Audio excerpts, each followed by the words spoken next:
can ride anywhere we need to go. We can ride all night up to the morning, as long as we make the show. We can be the best, or we can be the worst. We can be the best thing you ever heard. With the motor singing and the grandstands ringing, it's hard to put it all in words. But this is how we ride, this is how we do. Riding mud, sliding up higher in the groove. Don't give a damn about the cash we're spending.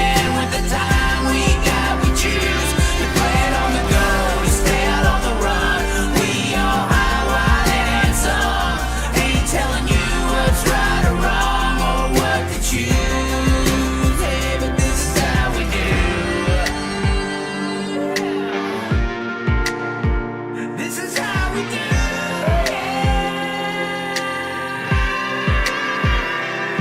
Out on the dirt ovals we play, life in the bright lights with no shades. Letting her go, letting her rip, letting her fly, tossing her in sideways, living the life, letting her ride, eyesight winning to die. Cross her up on the cushion, crossing the line, cause some drama and some bullshit they didn't like. And if they don't like the move, then we're ready to fly. But this is how we ride, this is how we do. Riding mud, sliding up higher in the groove. Don't give a damn about the cash we're spending. With the time we got, we choose to play it on the go, to stay out on the run. We all high, wild, and Well, hello, ladies and gentlemen. We are here live on YouTube for the final day, and look, the hair is combed back. Oh my god, it looks way better up. I'll say that shit right now. It looks way better up. I'll say that. There's no way around it. I mean, it and honestly, with the hat on, does this blonde even look good at this point? I don't think so. I don't think so. But we are live. We are going to be talking about a lot of stuff. I want to get straight into a few things, but once again, just to highlight some people. Shave your head, dude, is what somebody just said. Big yay master. I don't know. I mean, I do not want the skinhead labeling. I'm good. But we are live once again in the northern campgrounds, which no one has cell phone reception, but we are streaming live thanks to DoneRightTV. If you look into the description, you'll see a little message that says get home and mobile internet by calling this number today. Mention the Chaz, $50 a month, and you can have at-home internet. And then when you go to these big races and you bring your camper or something like that, you just plug it up in the wall. It's basically a personal mini 5G cell phone tower for your personal use. It's really good. It is very, very fast. But today we are going to be talking about a bunch of things because I feel like a bunch of people are not going to understand the importance of this first 25 laps of this main event tonight. I mean, there are some things that people just seem to be ignoring. I mean, I don't understand why people are saying Rico and shots and Larson. And I mean, I get it. I do get it. But at the end of the day, this is becoming a situation where the first 25 laps of this event, you don't even need to be paying attention to the front of the field. Hold on, we're getting a live update on the entire situation actually right now. Because there's things happening at the track, buddy. Oh, it's going down.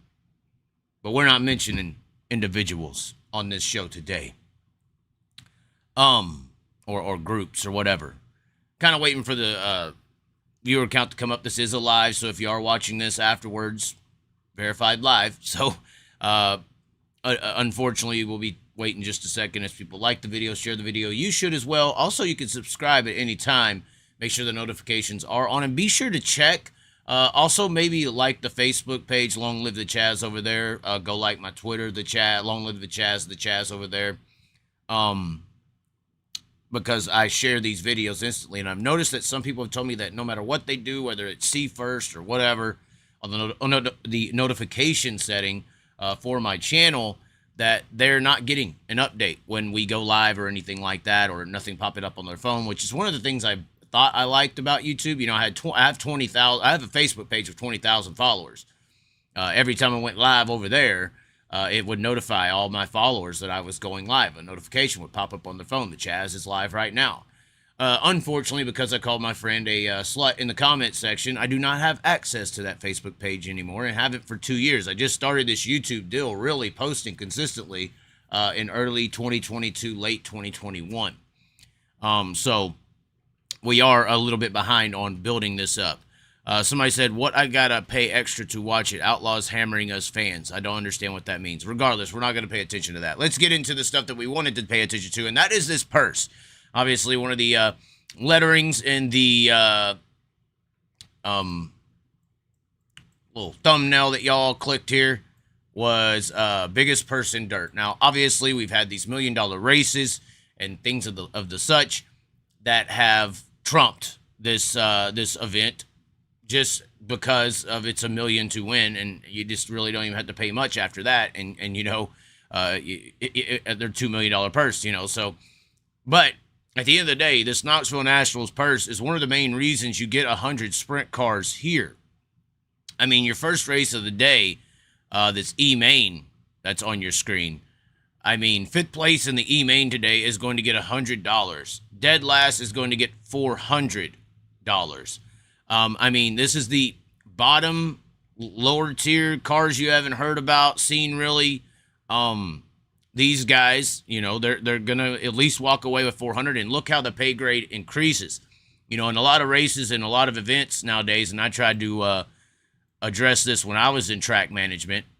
But I get it for you budget race tracks and stuff like that. But one of the benefits that you see here with this payout is the payout actually changes after 11th place. You know, a lot of purses nowadays, there'll be you'll see 4,000 or 5,000 to win, and then it'll be like 300 or 400 to start, but it'll go from that 5,000 to win all the way down to $300 or $400 at 11th or 12th place, and 12th to 24th or 20th, no matter how many or however many cars you're starting, is $300 or $400, whatever it is.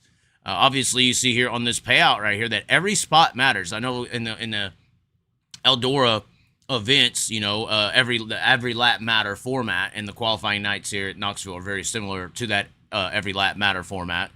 But this is interesting. You look here, 23rd, 24th, the final 2 spots in the C, D, and E main are paid the same. Well, it looks like the final 3 spots in the C and D, but not C and D, Regan, unfortunately. Hopefully, Justin Sanders don't finish in 22nd in the C main today. That made me think of C and D, Regan, because I see that logo on a lot of cars. But you look at this and you see the slow increase on the payouts. I mean, yeah, the E main's 400 to start, but if you can just stay on the track and, you know, if there's a few incidents and pass a few cars, you finish 15th, that's $600. I mean, you look at the the C main, it's $900 to start the C main. If you go ahead and you get up to 15th, that's $1,200. You get up into 10th, $1,700. The B main is $1,500 to start. $1,500 to start. It's $23,000 to win and $1,500 to start in the high limit series. So, I mean, and obviously this isn't $23,000 to win, but it is, if you win the B main or in the top 4, you get $1,000 plus moving up into the A main. And that's another interesting thing that, I mean, I should have, knew already or was saying or talking about, but just noticing again, you see the top 4 who actually transfer, they make money. So the B main top 4, they're going to win $1,000 going into the A main. So even if they finish dead last, they got $16,000 on their pockets. You know, if a guy can come from the C main or something like that, which is highly unlikely, we're going to look at the list and see if it's possible. But if they can come from the C main to the A main, they'll technically have an extra $2,000 in doing so. First car out of the A main, obviously, and 5th in the B main, taking home $10,000. That's not a bad payout. I mean, look at that payout throughout the field, even in the B main. I mean, we're looking at $22.25 in the 14th position. I mean, over $2,000. So not a bad situation, not a bad payout. And then look at the A main, the monstra of them all. 185 to win, 85 per second. Really good payout down the list here. 45, 30, 25, 24, 23, 22. It ain't 11th on back, 15,000. You know, every spot position in this A main does matter. It's 1,500 or 15,000 to start, but it increases by 250 there. Then it starts to increase by 500, and then by the thousands eventually. So these things this purse right here, structure, is one of the mecca purses of dirt track racing. And prior to these million to win races, this was, you could argue, this was potentially, or I believe it actually was, the biggest purse in dirt. So for some tracks out there, you want to learn how to get 100 sprint cars to your event. You know, we saw the million, it had 80, I think. But when you want to get 100 or 100 plus, it's these types of purses that Knoxville's been doing that's able to garnish that. They see the 185. There's obviously the lap bonus that's going to pay out a lot of money as well. But this is one of those things where you pay throughout the field. You make it, the guy who shows up and doesn't do jack crap and makes it through the week gets $400 at least. That's something, you know. So, I mean, this is why you get those guys to show up. Now, let's talk about those who have showed up. These are the C and the B mains. I'm not trying to be disrespectful, guys. I'm sorry to those who are in the D and the E. I just don't think that you're gonna be able to make it. I'm sorry. We'll see you next year. That's just how I feel. Not trying to be mean to anybody. You look at the C main. I don't know who could really make a charge from the C main, top four transferring. You got some strong cars mixed in there. But when you look at this B main that any of those drivers in the C main would have to go through, this B main is unbelievably stacked. The top four are transferring, and it's going to be hard. You know, I was talking to Brent Marks last night. We got an interview coming out with him. Keep up with the channel, by the way. We got a couple of damn good interviews. One with Hunter Schoenberg talking about the Vermeer 55 and things around a bunch of Jacob. We talk about Jacob Allen's situation. We talk about a bunch of stuff, me and Hunter Schoenberg. Me and Brent Marks talk about a bunch of stuff. Me and Tanner Holmes get into it about how people be hating him on YouTube and in the pitting area because he's a YouTube driver. We even talk about Michael Millard and the hatred kind of for these social, successful base race car drivers. It's really good. So stay tuned to these interviews that we got on deck. I'm going to try to put those out today. But this B main is tough. I mean, I would love to say Justin Sanders is about to, you know, Ocean Speedway whip around him on the outside, but it's just a little bit harder to make up ground. And like I said, I was talking to Brett Marks, and he was talking about next year. You know, we just need to figure it out. I'm like, well, hold on, you're 12th. You're 12th, right? You finished where you did tonight behind Parker Price. You're starting 12th in the B main tomorrow, which is today. You're Brent motherfucking Marks. You're telling me you can't go up 8 spots in 22 laps? You're Brent Marks, man. And if you get up in the 4th, you'll be starting in front of the guys who finished in the top 4 of the Hard Knocks. So, I mean, do I see somebody in the C main able to make a charge? Good luck. I would say good luck, because that's what you're going to need. In the B main, this is a prestigious. This is, you know, I'm not trying to be mean when I say this, but the Tuscarora 50. Y'all's A main ain't going to be this strong. You know, it's an all-star race. I think it is still, hopefully, maybe. I don't know. Is all-stars high limit now? That's the theory going around. That's the rumor going around, is that they're merging high limit and the all-stars, and they're going to become a bigger deal. And the challenge is thrown down now. The challenge is thrown down on the national sprint car scene. And you know why that was? Because of what I fucking sat here and said last year, because the World Outlaws didn't play nice. So if that rumor comes true, okay. Well, you didn't play nice. You wanted to say, I'm your daddy. You eat what I feed you, and if you don't like it, kick rocks. Don't sign the contract. Don't get your benefits, ho. Like you're married to these people. Like they don't have thoughts and feelings and care. No wonder Jacob Allen ain't around anymore. But anyways, unbelievable. Losing the human fucking element. But anyways, once again, sorry, getting worked up over that entire situation, because it's pretty interesting to see what happens out there in the world today. I do think Brent Marks or some of these guys can make a charge up through this field. Brent Marks, Parker Price Millers. But you got the Sheldons there. You got the Salvage and the Phillips, the local guns. You got Garrett Williamson, who looked extremely impressive. I mean, this guy just jumped in this car and was battling with the best. I mean, this is a situation that is extremely, extremely hard to maneuver. And, I mean, let's not even, I mean, how are you betting against Justin Peck and James McFadden? These guys have been hot all year. Justin Peck, if he would have just survived the A-main, he would have been in the main event up front, potentially somewhere close. You know, Justin Peck is pissed off. Yeah, they got to go to another car. He's fine. I talked to him after the race. Car was not. But how are you going to bet against Justin Peck off the pole? I don't even care if it is 22 laps. I'm sorry. I think he holds that top 4. James McFadden's been on a damn tear.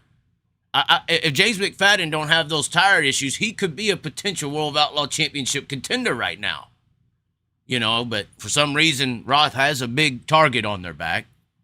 The 9 of Casey Kane sitting here. I think he is, no offense, NASCAR, but I think he's going to fall out. But then you got Austin McCraw and Brian Brown there in 4 and 5, man. How are you going to, honestly, man, how are you going to keep Brian Brown and Austin McCraw from not making that top 4, man? So you're looking at Peck, McFadden, McCall, Brown. That would be the idealistic top 4. But then, unfortunately, for some of these guys, these Pecks, these McFaddens, these McCarls, these Browns, and I'm not being mean when I say this, you got some Class A racers in this B. You got some Class A. You got a lot of Class A, but you got some special people. And I'm telling you, the one special guy that I think if they're going to crack that egg of that solid top 4 in this B main tonight in 22 damn laps, it is that man I was talking to last night named Brent Marks. His shit was rolling in that A main. And me and him talked about it. You know, he's obviously won at Knoxville. He was hoping a lot to get the Capitani in, to get that car dialed in for Knoxville, because it's a weird track. It's a weird track. I'll release the interview. You'll see. We'll talk about stuff like that. But it's a weird track to get your stuff a hold of. And setup means a lot on flat half miles. It just does. Technicalities on the race car is very important, not just a big motor. So if there is any driver, it is Brent Marks that I think could crack that top 4 lock-in egg. I think of Peck, McFadden, McCarl, and Brown. But then at the same time, you got some ginseng in the field, known as Sheldon Hot and Shout in that NOS energy drink machine. And Sheldon is looking. He looked good the other night, and he usually don't look super stout at Knoxville. It's not usually his forte. His forte is, you know, winger tracks, slinger tracks, kind of like a Justin Sanders, short, quick, fast, throw it up there on the wall, whip and dice. You know, you got to be aggressive on Knoxville, but it's more of a smooth and steady and straight kind of pointer-esque style of driving. Not really a slammer jammer deal like Sheldon's known for, on the wild side stuff. So I think that style of driving does definitely lean towards a Brent Marks. But I do think that Sheldon may have some momentum on his side because he looked really good the other night, and the car looks pretty with that damn blue chrome, I'll tell you what. So if anybody's going to crack that shell, it's going to be Sheldon or it's going to be Brent Marks, I think. Idealistically, Justin Peck, James McFadden, McCarl Brown. I don't know how you're going to bet against McCarl Brown. I mean, these guys, you know, you're thinking somebody like a Brent Marks is going to slip in there. It's going to be based on somebody making a mistake, and I don't know if McCarl and Brown are going to make some mistakes. Although this B-main track does traditionally widen out. You know, the Duncans do a great job, especially with this Knoxville Nationals race. And these B-main, or this B-main is usually badass. It's almost like the Chili Bow, you know. Some of the B-mains at the Chili Bow are better than the A, in my opinion. The track's better. Racing's more aggressive. Everybody's trying to get into it. And that's sort of the kind of vibe and feeling that you do get when you watch this B-main event. And if anybody's going to crack that egg, It's going to be intense all night, but Brent Marks has showed in hot and shallow. I would lean towards Brent Marks just a little bit more because these big tracks are his kind of deal. That's where that's his a smooth, steady, work the bottom. You know, he did everything he could last night. But I think that would be somebody to come out of the B. But regardless of who comes out of the B, we're jumping over to this A main now, guys. Regardless of who comes out of the B, let's just say that it is the Peck, McFadden, McCarl, and Sheldon, or Hoddenchild, or Brown. This is your A main event lineup, and people have been asking me. They've been asking me, Chaz, who do you got to win? What's going on here? What's your pick?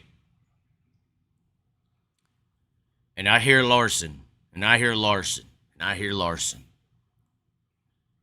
I'm gonna get to that just in a little bit. I'm not gonna be mean. I'm not gonna, have the Larsonites come out the damn seat and throw their damn phone across their damn camper and break their shit. They got to be able to call their mommy or something to handle them or help them get through the mental anguish of my opinions.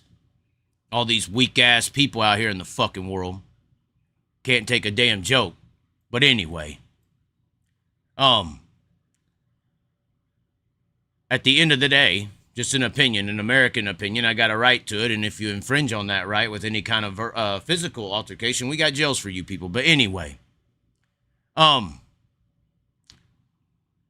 this A main event, no matter who is your favorite or who you think is going to be something special, going to win it. If you think it's the Larson and Shot show, I heard some people saying that. Whether you think Rico, Logan, you think Macedo with Phil Dietz. I'm a big fan of that 41 car at this track. It could do special things. Kofoy getting revenge on losing the 250 at High Banks. We'll cut it off right there at about row 4, 5, 6, 5, 5, 5, 6 right there. Because that's about halfway through the field. 5 rows deep, when they're going green. And they got the camera panned out. You people watching on Dirt Vision, you could see the first 5 rows. You can't really see deep in the pack. And that's what I'm talking about. I think it's too easy to say Kyle Larson and Rico or Shots. I think something special is going to happen here in Buddy because of some things that have happened this week, especially on Wednesday and last night, and even a Justin Peck on his night. These first 25 laps of this main event tonight, These Kyle Larsons and Rico Abreu's and Shotzes and Fords and Toyotas don't even pay attention to, and it's sad because the cameras, that's the difference between being in person and watching at home is you can watch what I'm about to describe to you. Maybe the cameras will double box it or triple box it. But this up front, let's be honest, guys. These people are cruising to the 25-lap halfway break because it's a 50-lap main event with a 25-lap halfway break. These Larsons and Ricos and Shoeharts, they are just cruising to that first 25, and then they're going to go. And then the race is on. Whereas due to the situations at hand this week, here in the back of the field, we got a Aaron Reitzel, who is a straight killer on the racetrack, one of the most aggressive race car drivers in modern sprint car racing. Prove me wrong. And if you try to prove me wrong, I'll come and throw a bicycle at your ass. So anyways, that's what I'm talking about. Aaron Reitzel's a straight killer on the racetrack. And then you got David Gravel back here with Cody Jacobs on the wrenches. And a little pissed off about how his week has went, too. You got Justin Peck, I'm thinking, gonna transfer into this damn race. And he's obviously a little pissed off, too, that he got a little right rear and messed up and whatever happened there, and his shit's junked. I'm pissed the fuck off. I'm just saying, you got Sheldon potentially. You got Brian Brown in here trying to win this damn race. And these first 25 fucking laps, I'm sorry for the damn French, but penalize me for my English. The show is these killers in the back coming through this field. You even got Brad Sweet outside of, and Mackery back there in row 8. 8, 9, 10, 11. I'm sorry, Davey Heskin. Congratulations, Magooski. Maybe so. I don't know. It could be a shocker. There are going to be some shocking finishes in this, I believe, or position finishes. This row 11, though, guys. This row 11, just in this row 11 right here, this Aaron Reitzel, David Gravel, they are coming. Because their goal by the end of that first 25 is to be in those top 3 row positions, in 6th or better, a dash starting spot. Like a typical World of Outlaw night. If you're not in the dash, just load up and go home. Because the World of Outlaw format's destroyed the World of Outlaw brand. They don't put on exciting racing. Oh my God, the format's destroyed it because they pandered to the elite instead of the people and the fans that have built the sport and their brand. And inverts work well. I don't know who was. Did anybody all of a sudden become bored with a 4-car invert last night at the Hard Knocks? Sorry, I'm getting off topic a little bit, but everybody bitching about 8-car inverts and all that, and it was so damn exciting. You had to watch the heat races because it was worth watching. And the 4-car invert last night was just boring as fuck. And then we can't even talk about the heat race inverts in the World of Outlaw formats because. What do you even call that? I'll just fucking go and some people stay at their campers until the heat races are over. It's so damn boring. But anyway, these first 25 laps, these guys like Gravel and Reitzel and Peck, who's pissed off, and if you throw a Sheldon in there, a Brown, Mackery, Sweet, these are high risk situations that are going to be occurring tonight. High risk. These guys are not going to hold back at all. Those first 25. They have to get to that 6th, that maybe 7th, maybe 8th. I don't even think that I'm sorry. No.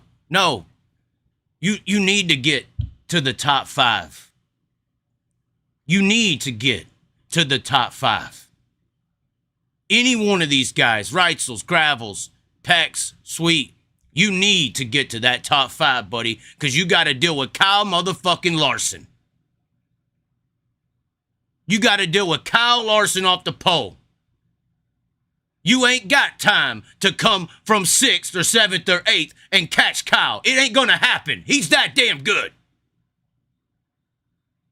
And in my opinion, this is NASCAR versus dirt, so I'm cheering every one of you son of a bitches out there to keep the respect for this race and this sport. To beat his fucking ass on the track. Fair, I don't want him to flat a tire. I just want you to beat him. The respect for this sport's on the line, and some of you people are too enshrined by idolization to even realize what's on the line here. This is very important, so they don't go to Indy and just debut, oh yeah, he won a little flag football dirt race last night. Yeah, the best of the best 6-on-6 basketball players. NASCAR guy won. Yeah, Chase Elliott or Kyle Busch could do it too. That's the projection. That's how we are fucking framed in this society that destroys this sport and its respect and the idolization for our fucking drivers. Good thing the late model world don't have this. They're down there in Florence right now racing for big money, 100 cars, big fans and all that because their fans, they don't cheer on one fucking guy, a cold trickle, like we have for 30 fucking years. Their superstars are in the pits every fucking week, and that's because of this manipulation of fan bases. Now they just did it to the New Zealanders and the supercar fans. You're only watching NASCAR on Sunday for Kyle Larson. Now all these damn supercar people are going to be watching on Sunday for Shane Gisbergen or whatever. It's Hunger Games. They played it. They play it and everything. I mean, they do it all the time. But anyway, in this first fucking 25 laps, you Aaron Reitzels and David Gravels, you ain't got time to sit around. You ain't got time to sit around. For all the kids sitting around, this is very serious for the future of humanity, of dirt track racing, at least this respect factor. So that's why I'm getting a little hyped up. Because this is a big fucking deal. You do not have time to fuck around. You need to get into the top 5. Gravel, Reitzel, Peck, Sweet, Mackery, or maybe Sweet's in the game. I don't know.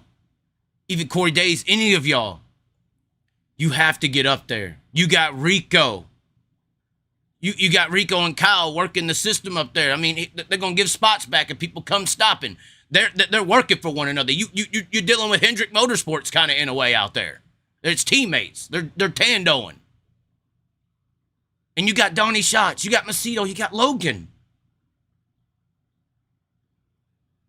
And more so, you got Kyle Larson. Because he's one of the best damn drivers there's ever been. Now, I believe that y'all in the dirt world have some of the best damn drivers in the world, too, that didn't just get lucky and was given opportunities at young ages either. I believe that there are some hidden Drew Breeses and Patrick Mahomeses out here that just because Tom Brady's in the fucking building don't mean that somebody else can't out-throw the football or beat him on any given Saturday night at the Knoxville Nationals. So this first 25, these boys up here are going to be riding. But anyone back here, oh, if I could just get to 8th, if I could just get to 7th, I'll have a shot, you know. It'd be like a typical dash night, you know, at an outlaw show. No. Kyle Larson's here. Okay? Didn't know if you got the fucking memo. You got to be up there. You got to be up there.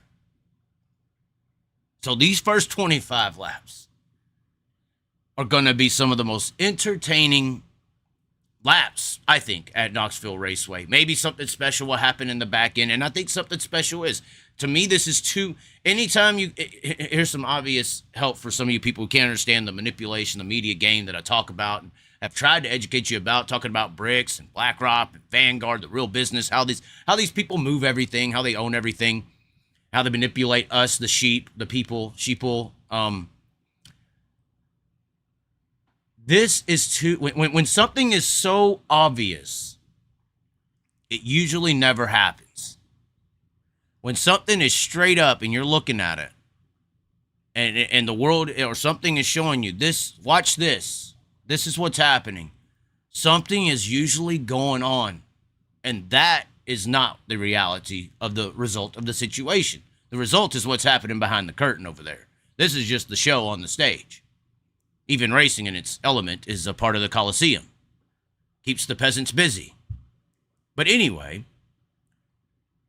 it is too easy right here to say Larson, Rico, or Shots. It sounds way too easy to me. And those are the picks I'm hearing. I've heard most people are ignoring Logan. Not all. Most.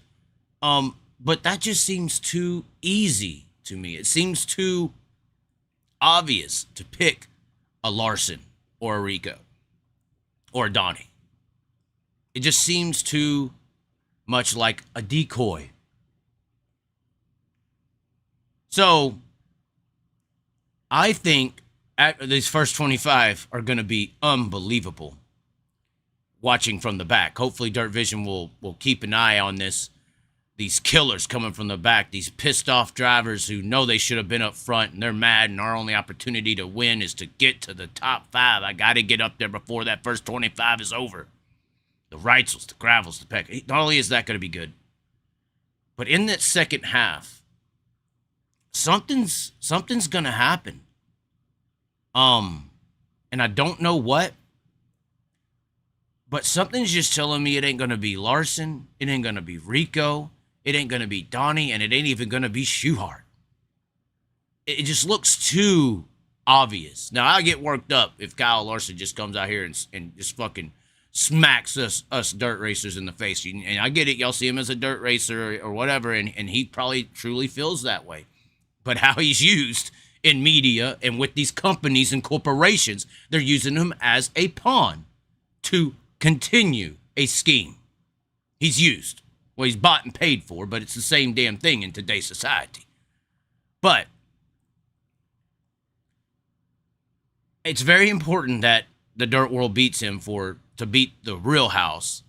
But I for some reason just feel like that's too obvious. Just too obvious. You know, the fix is in that I predicted in 2019, 4 months, 5 months in advance. The entire week predicted it, and it just happened. Sweep the week, exalted Jeff Gordon, because I was studying the corporations involved. So the fix is in, kind of could be there, little joking with the Carson Macedo flame car after the flame wreck and all that.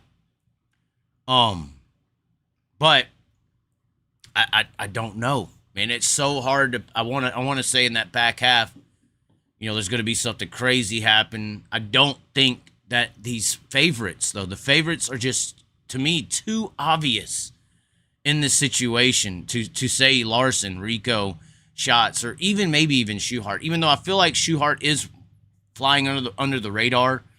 I mean, this is a guy who shows up when money's on the line. He does special things sometimes.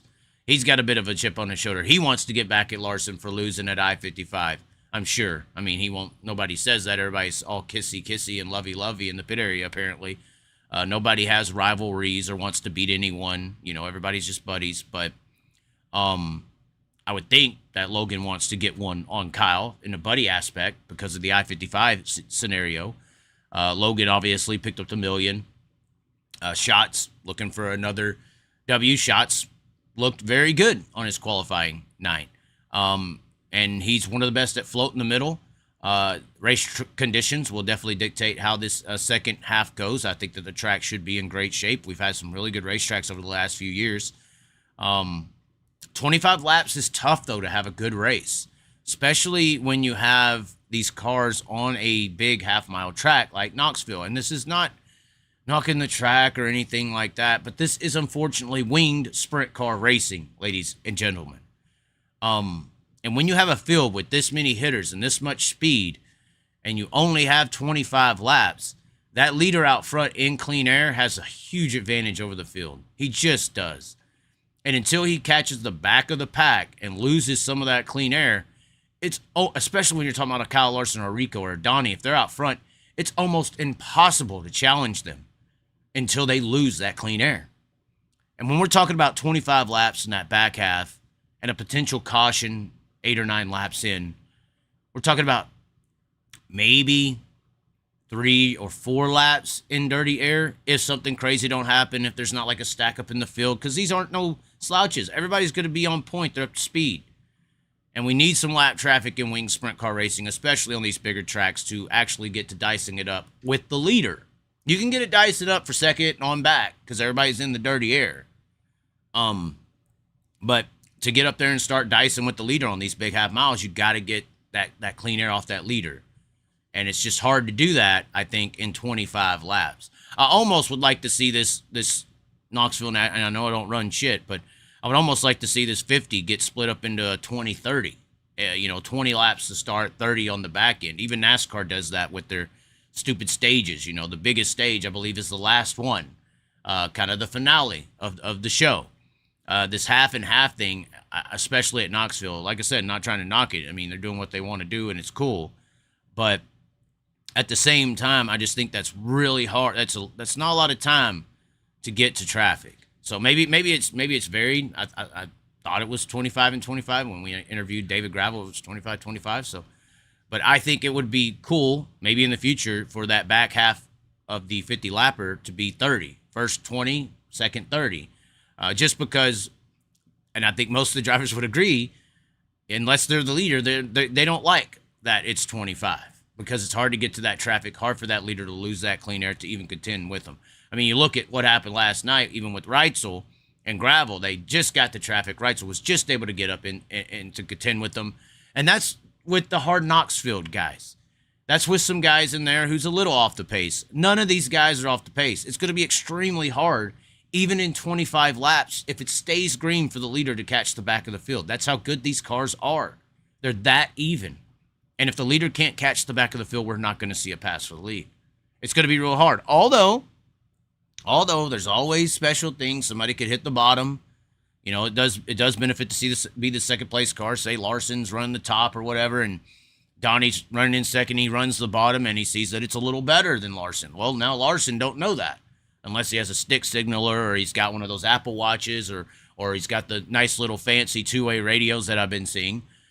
If Donnie hits the bottom in 1 and 2 and he gets a good run on Larson, who's out front as the leader in the clean air, he knows that now, and he can stay low, and he's in the faster groove than the top. He hit it first, or somebody deep in the pack does that, and he hits it first, and now he can catch Larson and contend for potentially the lead without Larson losing that clean air. And he's only having to go to that bottom lane because you can't go to the top lane because the bottom lane has cleaner air because the guy in front of you in this scenario is Larson running around the top, so you can't follow him. You got to be somewhere else to get the clean air on the wing.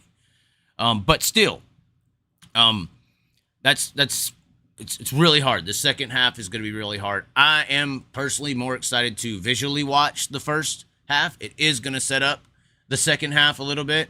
You get some Reitzels, you get some Aarons, you get some Pecks, some Sheldons, or even a Brad Sweet who's back there in the 16th spot. You get them moved up there in the top 4 or 5 starting spot. Like I said, you're going to have to get there to keep up with Kyle Larson, one of the best damn drivers in the world. And if you don't get up there, it might be over. But once you get up there, that second half 25, if Larson's out front, it's going to be extremely hard if it doesn't stay green all the way. We got to get the clean air off the wing. And if you don't, there's just it's almost next to impossible. Maybe Donnie can roll the middle, do something magical. Ricky Warner, obviously, on the 24 cars, got some Knoxville Nationals on his resume. So it could be very interesting to see what he could do as well. And maneuver around the track, roll the middle. Donnie's really known and good at floating the middle of the track. And maybe somebody like a Gravel or a Peck or somebody, or Hodenshout or Sweet have figured something out. Maybe oddball line that's not really in traffic, but it's still just as good. Track conditions going to play a factor as well. So it'll be interesting. It'll be definitely interesting. Now let's look at these comments. I'm sure that they're just lighting up. Oh, they are cherry treeing. Oh boy.